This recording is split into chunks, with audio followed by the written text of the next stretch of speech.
गर्मी की छुट्टियों में दादाजी के पास घूमने आया बालक उछलते कूदते दादाजी के पास पहुंचा और बड़े गर्व से बोला कि दादाजी, जब मैं बड़ा हो जाऊंगा तब मैं एक सफल आदमी बनूंगा। क्या आप सफल होने के कुछ उपाय बता सकते हैं? दादाजी हाँ में सर हिला दिया और बिना कुछ कहे लड़के का हाथ पकड़ा और उसे करीब की पौधशाला ले गए। वहां जाकर दादाजी ने 2 छोटे छोटे पौधे खरीदे और घर वापस आ गए। वापस आकर उन्होंने एक पौधा घर के बाहर लगा दिया और दूसरा पौधा गमले में लगाकर घर के अंदर रख दिया। अब आपको क्या लगता है कि इन दोनों पौधों में से भविष्य में कौन सा पौधा अधिक सफल होगा? दादाजी ने लड़के से पूछा। लड़का कुछ समय तक सोचते रहा और फिर बोला, घर के अंदर वाला पौधा ज्यादा सफल होगा, क्योंकि वो हर एक खतरे से सुरक्षित है, जबकि बाहर वाले पौधे को तेज धूप, आंधी, पानी और जानवरों से भी खतरा है। दादाजी बोले, चलो देखते हैं आगे क्या होता है, और वह अखबार उठाकर पढ़ने लगे।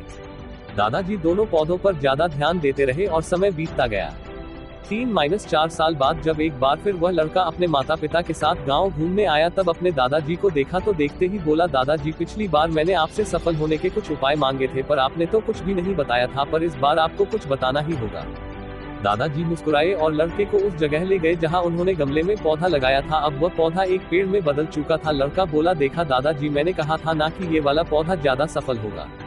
दादाजी ने बोला कि अरे पहले बाहर वाले पौधे का हाल तो देख लो, और ये कहते हुए दादाजी लड़के को बाहर ले गए। बाहर एक विशाल पेड़ गर्व से खड़ा था, उसकी शाखाएं दूर तक फैली हुई थी और उसके छांव में खड़े राहगीर आराम से बातें कर रहे थे। अब दादाजी ने पूछा, बताओ कौन सा पौधा ज्यादा सफल हुआ? लड़का कुछ शर्माते हुए बोला, बाहर वाला।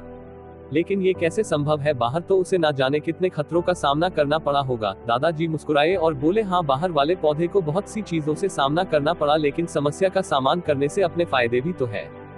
बाहर वाले पौधे के पास आजादी थी कि वह अपनी जड़ें जितनी चाहे उतनी फैला ले, अपनी शाखाओं से आसमान को छू ले, और तुम जिस आधी तूफान से इस पेड़ के लिए मुसीबत समझते थे, उसी आधी तूफान ने ही इस पेड़ की जड़ों को इतना मजबूत बना दिया है कि आज एक छोटा सा आधी तूफान इस पेड़ का कुछ भी नहीं बिगाड़ सकता।